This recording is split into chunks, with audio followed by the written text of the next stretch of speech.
नमस्कार, मैं रवीश कुमार। जिस खबर से मीडिया बचने की कोशिश कर रहा था वो खबर पहले पन्ने पर छप गई है। इस देश में क्या हो रहा है और किस तरह से आपको अंधेरे में रखा जा रहा है, यह आपको सोचना होगा और रवीश कुमार ऑफिशियल देखना होगा। देखना ही नहीं, ज्वाइन भी करना होगा। 29 अप्रैल की इस हेडलाइन को ठीक से देख लीजिए। संजय शेरपुरिया ने जम्मू कश्मीर के उपराज्यपाल मनोज सिन्हा को लोन दिया है। मनोज सिन्हा ने एक्सप्रेस के सवालों के जवाब नहीं दिए। यही हो रहा है अनेक मामलों और रिपोर्ट में हमने देखा है, आपको दिखाया है। सरकार से पूछो तो सरकार जवाब नहीं देती है, अधिकारी से पूछो तो अधिकारी जवाब नहीं देते हैं, और संवैधानिक पदों पर बैठे लोगों से पूछो तो वे भी जवाब नहीं देते हैं। मनोज सिन्हा ने एक्सप्रेस के सवालों का जवाब क्यों नहीं दिया? अब इस तस्वीर को आप ठीक से देख लीजिए। लोन की बात कर रहे हैं, इसकी भी कर लीजिए। यह व्यक्ति हाई सिक्योरिटी वाले प्रधानमंत्री नरेंद्र मोदी के विमान के करीब कैसे पहुंच गया? क्या कोई भी पहुंच सकता है इस तरह? इस दूसरी तस्वीर में देखिए, यहां तो नरेंद्र मोदी के साथ सोफे पर बैठा है, विचार विमर्श में शामिल लगता है। क्या बीजेपी का कोई भी कार्यकर्ता प्रधानमंत्री नरेंद्र मोदी के साथ ऐसे बैठ सकता है? फिर यह कौन है, जबकि एक्सप्रेस में लिखा है कि यह बीजेपी का सदस्य भी नहीं है। इस तीसरी तस्वीर को भी देखिए, यहां तो मंच पर सामने खड़ा है, प्रधानमंत्री से पुष्प गुच्छ ले रहा है या दे रहा है साफ नहीं, मगर मंच पर उनके सामने विराजमान है। प्रधानमंत्री के पीछे गिरिराज सिंह खड़े हैं। गिरिराज सिंह के साथ इसकी कई तस्वीरें हैं जो हमने आपको दिखाई हैं। खबरें कैसे आती हैं और गायब कर दी जाती हैं, इसे समझना होगा। इसकी गिरफ्तारी यूपी पुलिस ने की है। आज वहां के दो बड़े अखबारों में इस खबर को लेकर कोई पड़ताल नहीं है, बस सूचना भर है कि ईडी भी केस दर्ज कर सकती है। इन अखबारों के पास संवाददाताओं और संपर्कों की कोई कमी नहीं होगी। मगर क्या यह यूं ही हुआ होगा कि अगले दिन इतने बड़े ठग के बारे में खबर ही ना छपे? इसलिए एक्सप्रेस की इस खबर का महत्व ज्यादा बढ़ जाता है। जो बात छिपाई जा रही थी वो यहां छाप दी गई है। अभी भी क्या क्या छिपाया जा रहा है किसे मालूम? तीन तस्वीरें हैं प्रधानमंत्री के साथ संजय शेरपुरिया की। इस आदमी के बारे में दिल्ली के सत्ता सर्किल में बहुत से लोग हैं जो जानते हैं, जो मिलकर बताना चाहते हैं। यह खुद बहुत से लोगों को जानता है। यह तो केवल तस्वीरें हैं, क्या पता बहुत मुलाकातों की तस्वीरें भी ना हो। ठीक है, आप प्रधानमंत्री की डिग्री कभी नहीं जान पाएंगे, लेकिन क्या कभी यह देश जान पाएगा कि एक ठग देश के प्रधानमंत्री के आसपास कैसे नजर आता है? वो क्या क्या करता था, उसे इतनी हिम्मत कैसे होती थी कि ठगी करता रहा, लोगों से काम कराने के पैसे लेता रहा कथित तौर पर, और प्रधानमंत्री के नजदीक भी घूमता रहा। दावा तो किया जा रहा था कि 2014 में दिल्ली आते ही दिल्ली से लटियन सर्किल खत्म हो गया है, कोई लॉबी अब नहीं बची है। तो यह कौन है जो इतने मंत्रियों के साथ तस्वीरों में नजर आता है? अभी तक किसी ने भी इन तस्वीरों के फेक होने का दावा नहीं किया है। संजय शेरपुरिया कौन है जो अनुराग ठाकुर को ही ट्विटर पर टैग करता है और उन्हें अपना परम मित्र लिखता है? लटियन दिल्ली के सत्ता सर्किल में घूमने वाले लोग इस आदमी को ठीक से जानते हैं। बहुत सी पुष्ट अपुष्ट किस्से इसके बारे में लोगों के पास हैं। जाहिर है बिना चेक किए हम उसे यहां सामने नहीं रख सकते, लेकिन संजय शेरपुरिया का प्रसंग बता रहा है कि मोदी राज में लटियन दिल्ली में ऐसे फिक्सर घूमते नजर आ रहे हैं। हमने अपने पहले वीडियो में बताया था कि कहीं ऐसा तो नहीं कि इसे जेल भेजकर बहुतों ने अपनी जान बचा ली हो। क्या इस तथाकथित फिक्सर को फिक्स कर दिया गया है? अचानक इसे फ्रॉड और फिक्सर बताया जा रहा है और तब भी इसकी खबरें छपनी बंद हो गई है। क्यों? सोचिए तो। एक्सप्रेस में आज दो खबरें छपी हैं, श्यामलाल यादव की और हरकिशन शर्मा और दीप्तिमान तिवारी की। पहली खबर है कि 2019 के लोकसभा चुनाव से पहले जम्मू कश्मीर के उपराज्यपाल मनोज सिन्हा को संजय राय ने लोन दिया। मनोज सिन्हा चुनाव हार गए और उसके कुछ समय बाद जम्मू कश्मीर का उपराज्यपाल बना दिए गए। मनोज सिन्हा के हलफनामे में इसकी जानकारी लेकिन दी गई है। नाम सहित जानकारी है कि संजय राय ने 25 लाख का लोन दिया है, लेकिन किस लिए लोन दिया? चुनाव लड़ने के लिए दिया या किसी और काम के लिए? इसकी जानकारी नहीं है। मनोज सिन्हा ने एक्सप्रेस के सवालों के जवाब नहीं दिए हैं।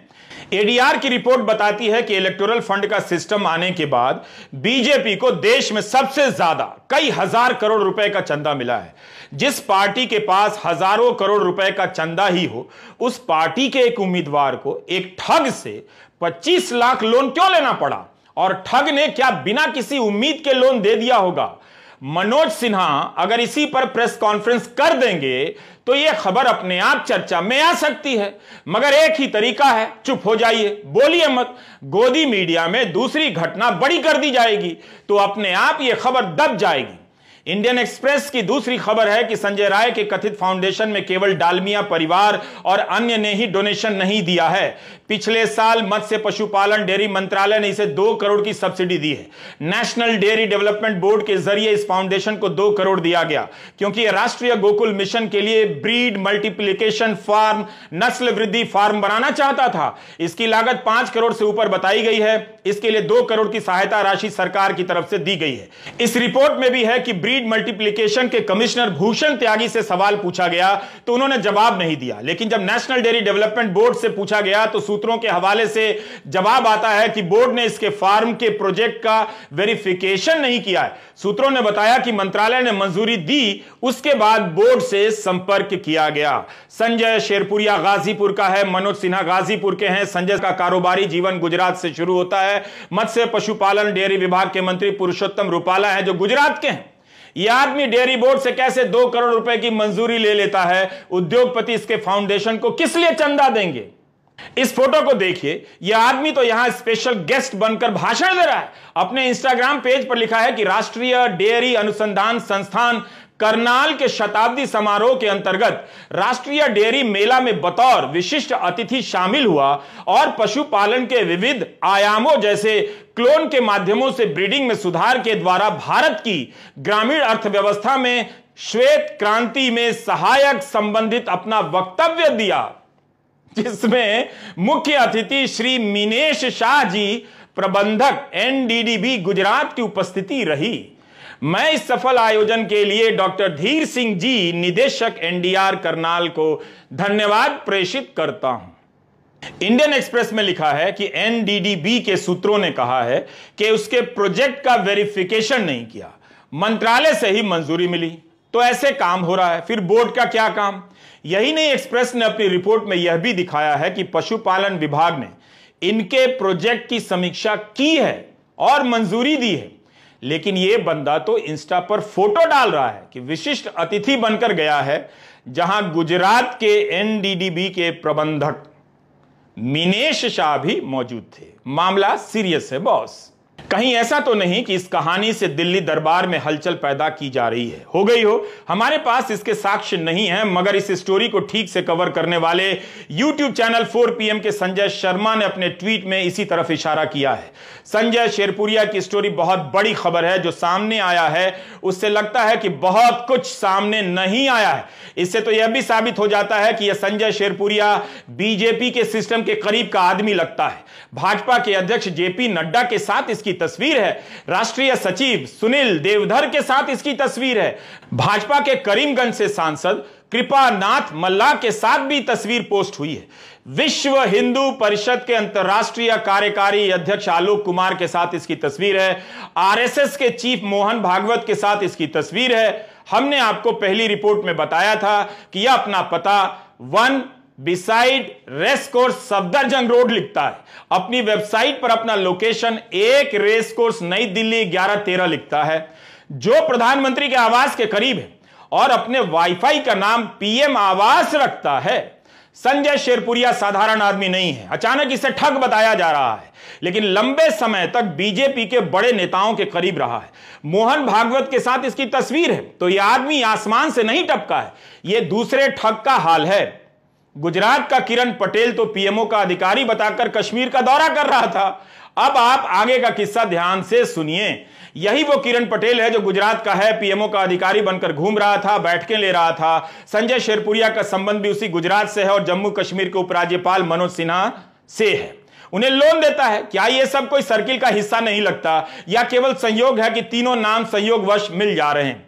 मनोज सिन्हा 3 बार सांसद रहे हैं, प्रधानमंत्री मोदी के करीबी माने जाते हैं, केंद्रीय मंत्री रहे हैं। इन्हें 25 लाख का लोन लेने के लिए संजय शेरपुरिया के पास जाने की क्यों जरूरत पड़ी?